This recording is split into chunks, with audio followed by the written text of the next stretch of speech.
The sound of shattering glass jolted me from my thoughts.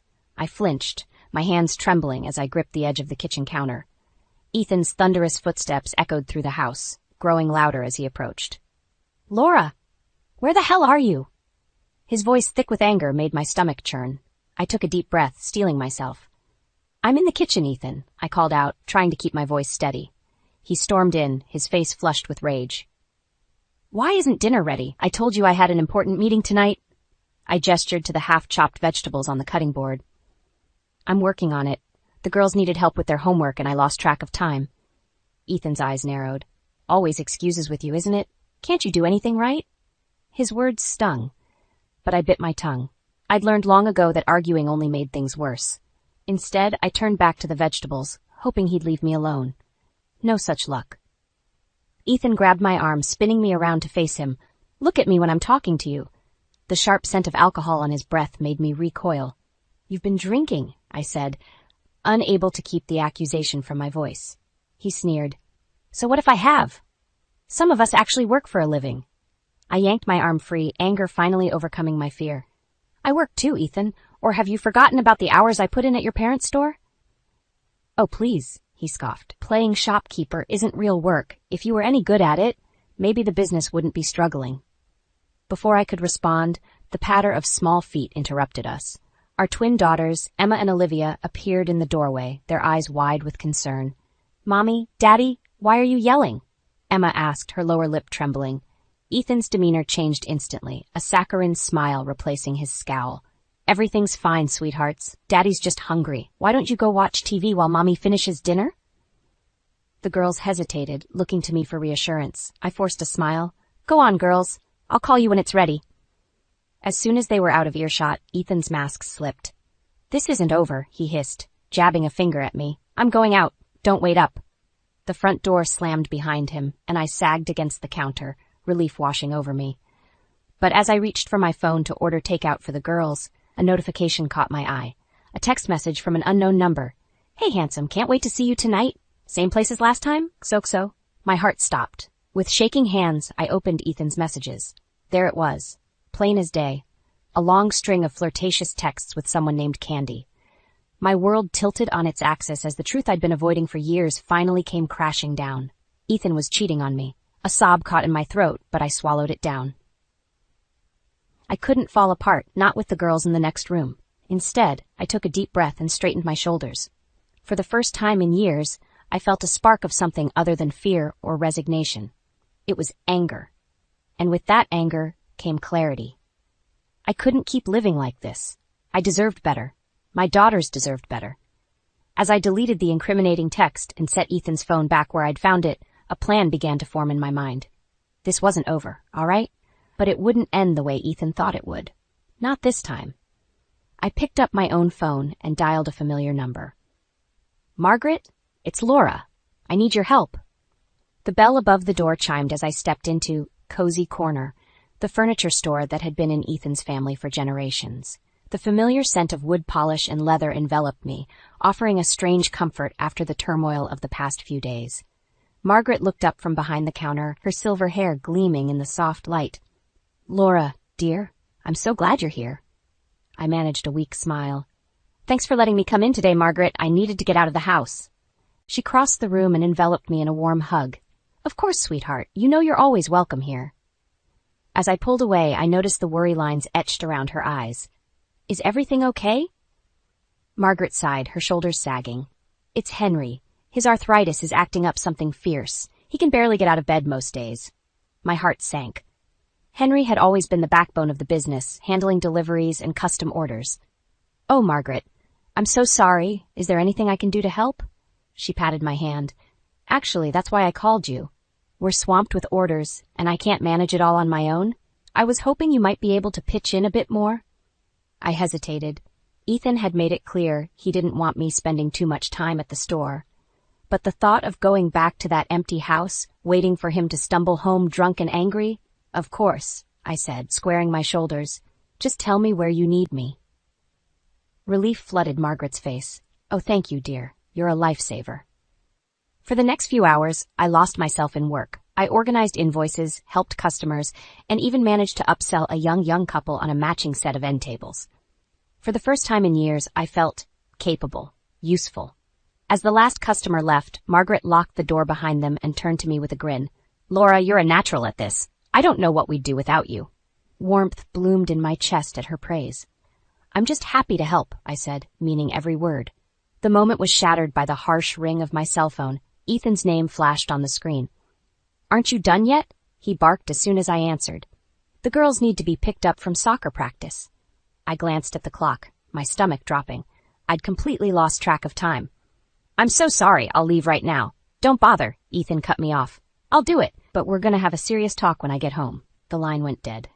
I stared at the phone, my hands shaking. Margaret's voice was gentle. "Laura, what's wrong?"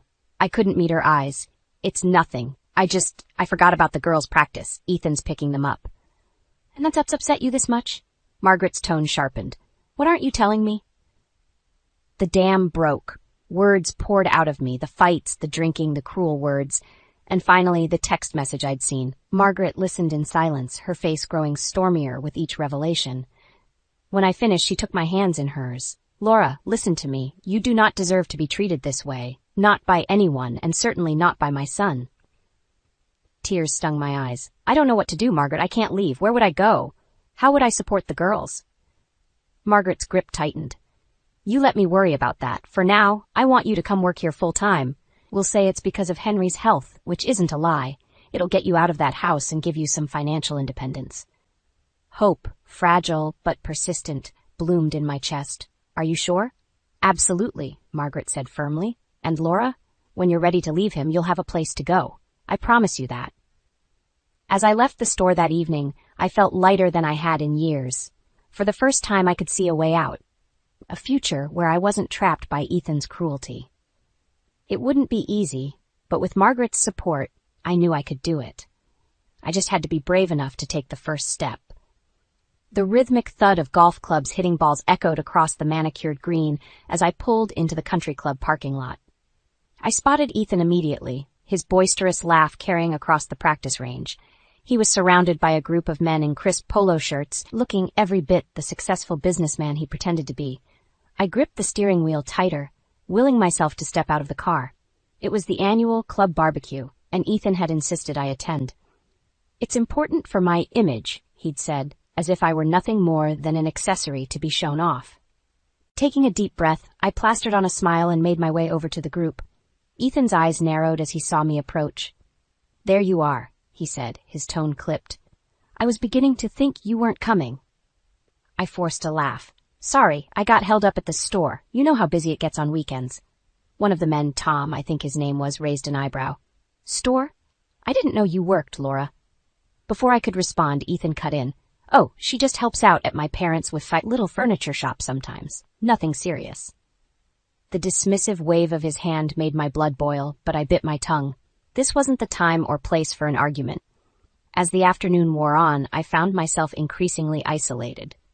Ethan flitted from group to group, schmoozing and networking, while I was left to make small talk with the other wives. Their conversations about designer handbags and spa treatments felt like they were happening in another world. One I'd never truly belonged to. "Laura!" Margaret's voice cut through the chatter. I turned to see her striding across the lawn, Henry leaning heavily on her arm. Relief washed over me. "Margaret, Henry? I didn't know you were coming." Margaret's eyes twinkled. "We wouldn't miss it. Besides, I wanted to talk to you about some ideas for the store." For the next hour, we huddled together, discussing new inventory and marketing strategies. It felt good to be productive, to be valued for my mind rather than my appearance. Our conversation was interrupted by Ethan's hand on my shoulder, his grip just a little too tight. "Sorry to break up the work meeting," he said, his voice dripping with sarcasm, "but I need to borrow my wife." He steered me away, his fingers digging into my arm. "What the hell do you think you're doing?" he hissed once we were out of earshot. I jerked away from him. "What are you talking about?" "This isn't a business meeting, Laura. You're supposed to be socializing, making me look good, not hiding in a corner with my parents." I don't want to hear it," he snapped. "Just go mingle or something, and try to look like you're enjoying yourself for once." As he stormed off, I caught sight of a young woman watching us from across the lawn. She was beautiful, with long blonde hair and a figure that turned heads. But it was the way she was looking at Ethan that made my stomach churn. Wait, I'd seen that look before, in the mirror years ago, when I still believed in love and happily ever afters. Before I could process what I was seeing, my phone buzzed. It was a text from the store's security system. Motion detected. Panic gripped me. We'd been having issues with break-ins lately, and with Henry's health declining, I was the only one who could check it out. I found Ethan deep in conversation with the blonde. "I have to go," I said, interrupting them. "There's an emergency at the store." Ethan's face darkened. "You've got to be kidding me. Can't someone else handle it?" "There is no one else," I said, my voice stronger than I felt. "I'm sorry, but I have to go." As I turned to leave, I heard the blonde's simpering voice. "Oh, don't worry about it, Ethan. I'm sure we can find a way to pass the time without her." Their laughter followed me to my car, fueling a fire I didn't know was burning inside me. In that moment, I made a decision. I was done being Ethan's doormat, his silent, obedient wife.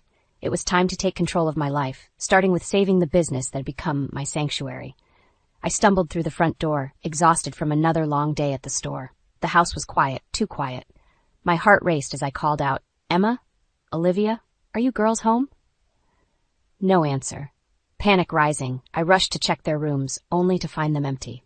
As I turned to head back downstairs, I nearly collided with Ethan, who was leaning against the doorframe, arms crossed. "Where are the girls?"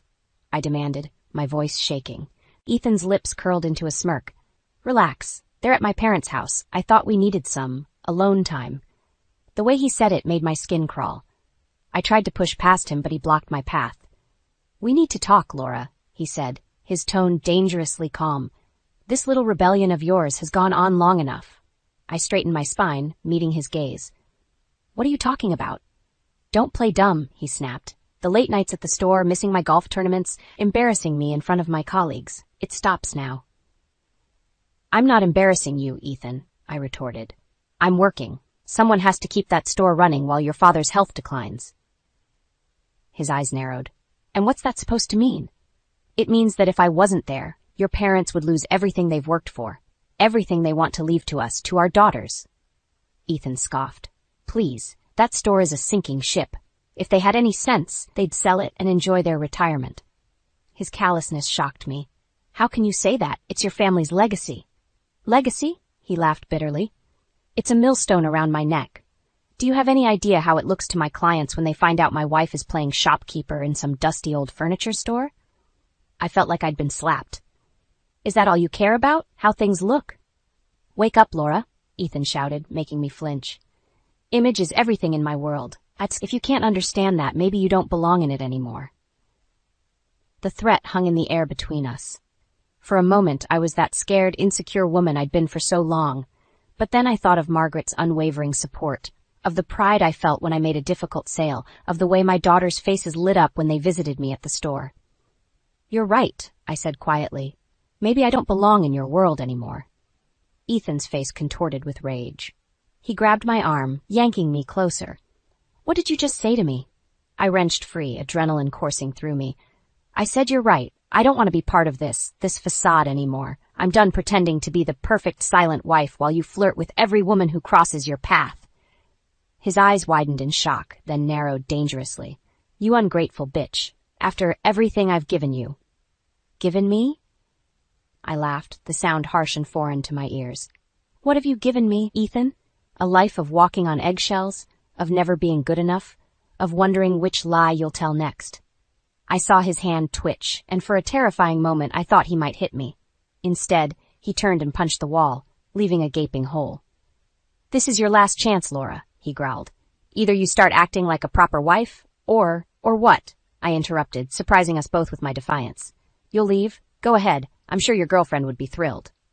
The color drained from Ethan's face. "What are you talking about?"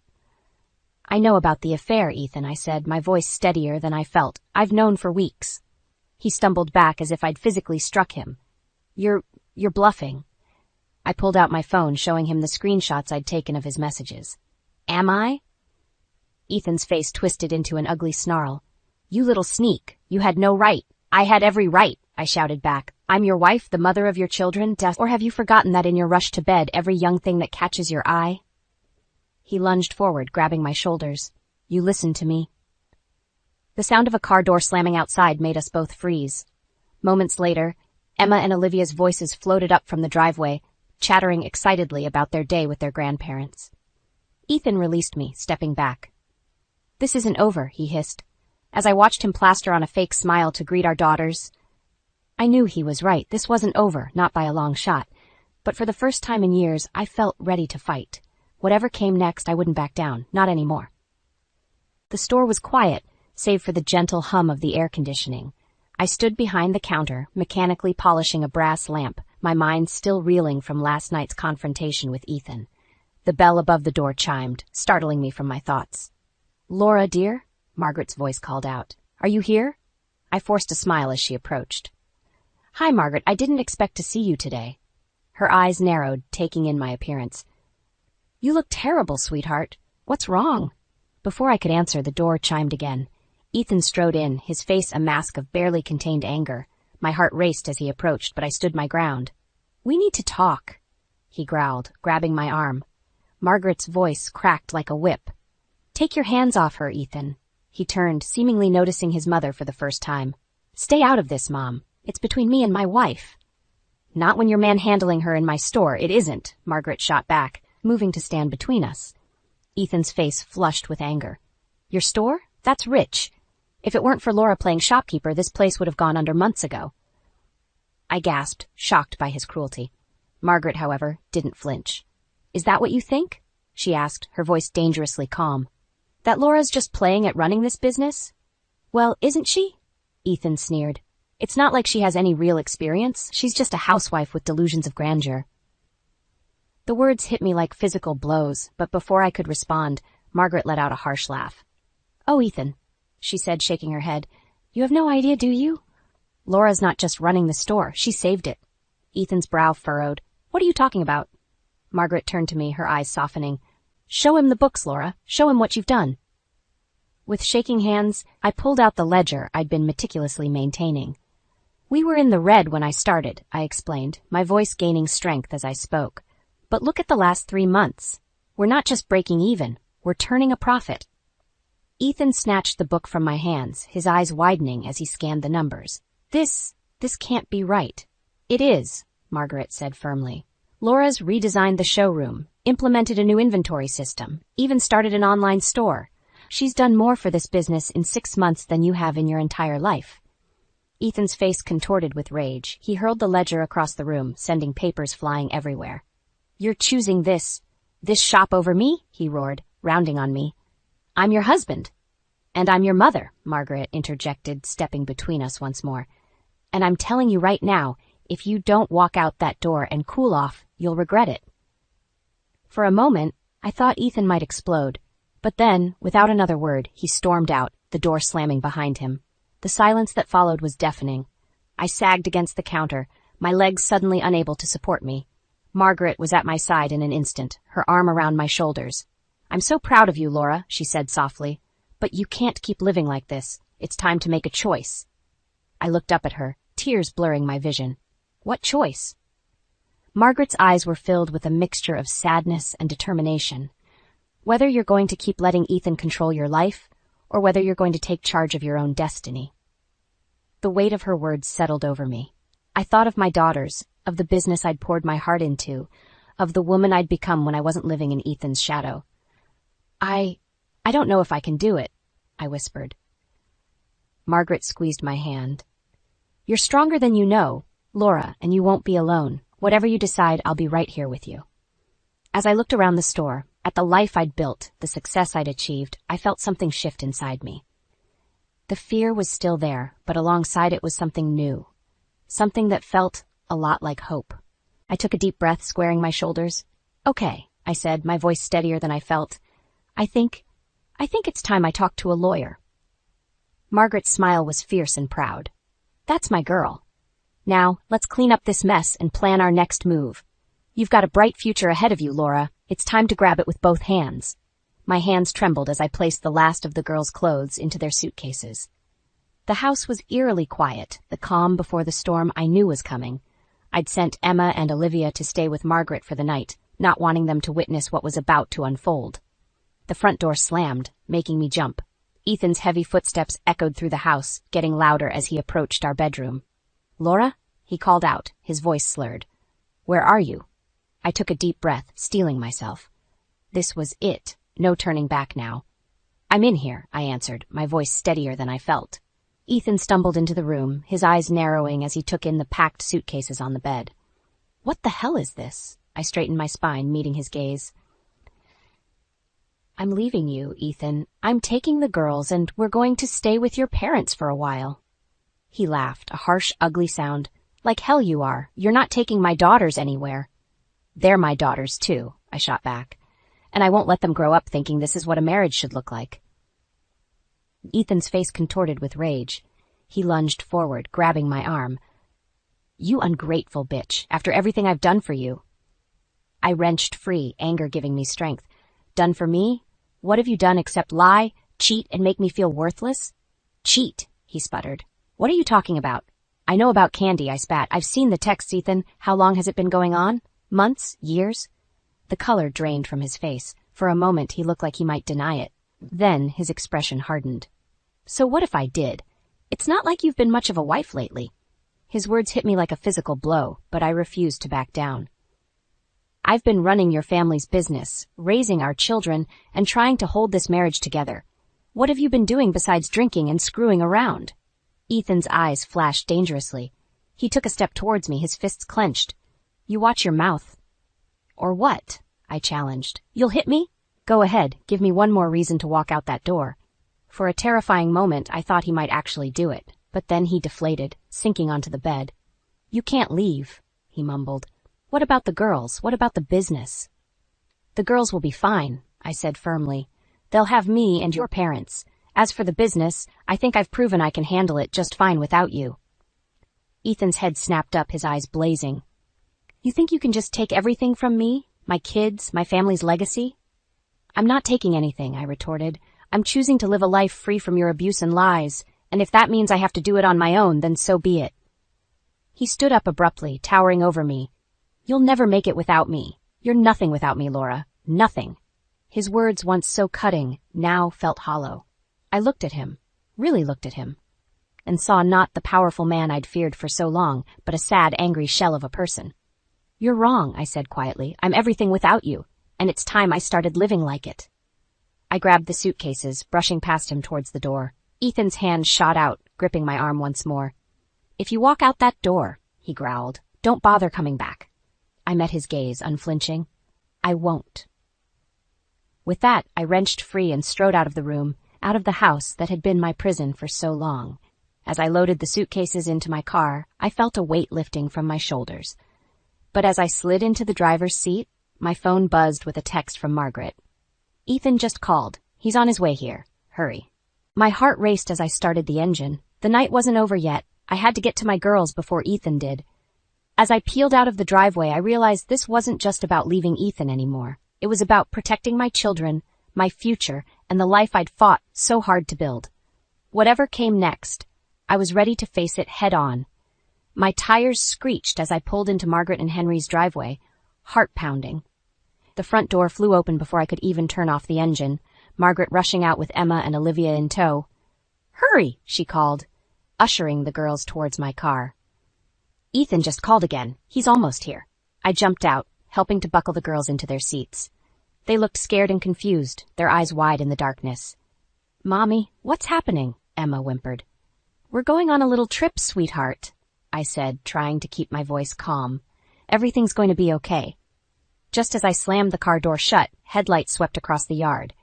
Ethan's SUV came barreling down the street, tires squealing as he pulled in behind my car, blocking our exit. "Laura," he roared, stumbling out of the driver's seat. "What the hell do you think you're doing?" I stood my ground, positioning myself between Ethan and the car. "I told you, Ethan. I'm leaving. The girls are coming with me." He lunged forward, but Margaret stepped between us. "That's far enough, Ethan," she said, her voice steely. Ethan's face contorted with rage. "Stay out of this, Mom. This is between me and my wife." "Ex-wife," I corrected, my voice stronger than I felt. I'm filing for divorce first thing in the morning. Like hell you are, Ethan snarled, trying to push past Margaret. You're not taking my kids anywhere. Henry appeared in the doorway, leaning heavily on his cane. Son, you need to calm down. He called out. You're scaring the girls. Ethan's gaze snapped to the car, where Emma and Olivia were watching with tear-stained faces. For a moment, I saw a flicker of shame cross his features, but then his eyes hardened again.